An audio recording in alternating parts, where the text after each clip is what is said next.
with us on Overdrive. BMW has given its biggest SUV yet, the X7, a facelift. It now sports a controversial design, but the biggest talking point, of course, is under its hood. It now gets a new diesel engine with an M Sport tune. Here's Tuhin with more. Now the X7 is the ultimate expression of what a BMW SUV should be. So you should expect an uncompromised experience in terms of the space and practicality that you want from a three-row SUV, as well as the latest in tech and creature comforts. And with this new facelifted X7, how does it manage this while still retaining that distinct driving character that everything with a propeller on the bonnet should have? BMW says that the split headlamp design is meant to differentiate its topmost offerings from the rest of the lineup. Sure, it will still draw glances like you want it to, but the shiny grille and less sculptural bodywork don't fully gel with it. Still, there's a definite dose of aggression with the new blacked out sections in the bumper, which continues to the sides as well with the 21-inch M Sport wheels with a simple but athletic look. The mildly revised rear section of the X7 is less controversial in our books. The wide lighting has been lightly revised to carry the new 3D L-shaped light signature, while there's a more aggressive bumper design highlighted by a chunky set of exhaust tips.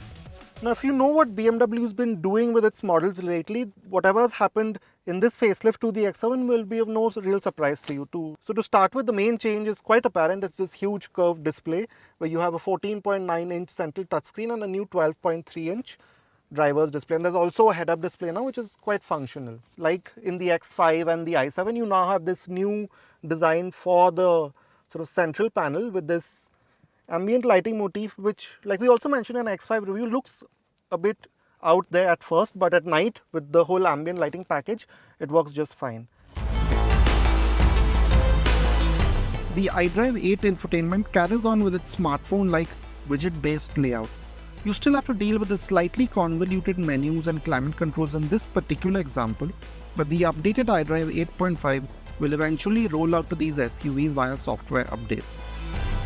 That said, this older setup with the new toggle type selector that the X7 now gets, and with the crystal rotary dials and hard buttons for the major menus, is still the best interpretation of this operating system we've seen. You get captain seats in this xDrive 40D M Sport variant, and yeah, like the front seats, they're very well done up. You have quite a bit of underthigh support. The cushioning is just right. It's got a nice contouring to it, so you're held in place while traveling. So even when the car is cornering, you'll still be held in place with these good side bolsters with a lot of support, a nice soft headrest. And yeah, of course, in terms of space, I've pushed this seat as far forward as possible. Maybe a boss function like how you have in quite a few SUVs nowadays would have helped. But as it stands, this is, as you can see, there's more than enough legroom and a reasonably good amount of headroom. And now to come to the amenities. Now, of course, you have this party trick. You can't miss this and it never gets old.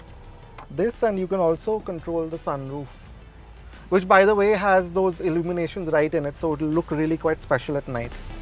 Other features include full LED lighting, heated and cooled front seats, 16-speaker Harman Kardon audio, wireless Android Auto and Apple CarPlay, wireless charging, and an augmented display being the highlight.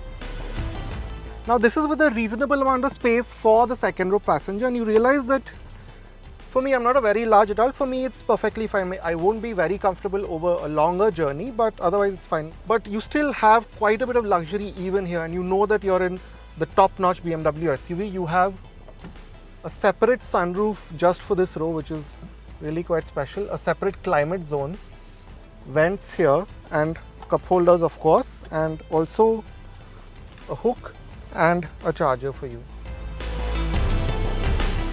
As for safety, you get some degree of ADAS functions like a collision avoidance system, lane departure warning, and driver attention function. You also get a crisp set of 360-degree cameras and hill descent control, among other things. A significant change with this update to the X7 is the new engine. The 3-liter inline-6 diesel is now at a higher state of tune, making a significant 340 PS and 700 Nm. There's now also 12 PS and 200 Nm of mild hybrid assistance. We also said this for the new X5, but the X7 further moves the post forward in terms of the excitement you can expect from a diesel.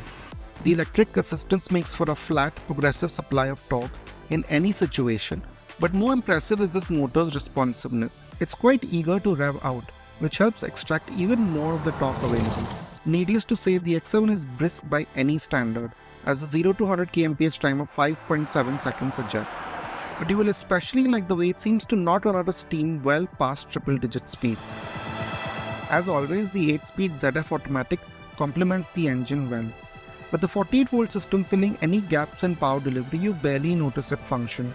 Usually there's enough torque to not need too many downshifts when you want to make an overtake, but in the sportier mode, the gearbox becomes quite responsive to heavier throttle inputs. Maybe even too much so in the Sport Plus mode, this drivetrain adds over the 30D iteration of this motor. But really, if I had to pick one big highlight for the X7, it's the way it handles. To be honest, it feels no bigger than an X5 or maybe even an X3. That's how well BMW managed to tune this air suspension. So yeah, it'll still turn in with that very confident manner. It'll tell you exactly what the front is doing. You know when you're pushing a bit too hard and maybe you should back off a little bit. The steering, again, it's been sorted out. It's not overtly light. It's just correct with just the right amount of heft and directness. And you again get that very balanced sense that you want from BMW with that 50-50 weight distribution and those really wide tires. And there's that sense of a great amount of grip. So around hairpins, like you just saw, it's very confident. Even the body roll for something this large, it's well controlled. Of course, it will lean, but it's never alarming or never, taking away from the driving experience. But you also notice that this slightly longer wheelbase and the wider track give this X7 a great amount of high-speed stability. So you have that very planted, that very solid feeling way past triple-digit speeds. So when you do the long distances that this diesel is very well capable of, the X7 is a truly comfortable machine, even when you don't want to take things hard and fast, when you want to just relax, you're on a road trip or something or an office trip, it'll do that job perfectly as well. Priced at Rs 1.53 crore, the BMW X7 is about as complete a package as you might find at this price. Surprisingly, it's no less agile than its smaller sibling. The diesel powertrain is efficient but still exciting enough to extract the most out of this package. But this big BMW also does the luxury bit very well. The looks may not sit with everyone, but the plush cabin and the space and practicality on offer in the second and third rows are hard to argue with. With that, it's a wrap on this week's edition of Overdrive. But remember, you can stay in touch with the team through our various social media platforms, and you can write to us on our YouTube channel as well. We'll see you next week. Until then, goodbye. Many thanks for watching.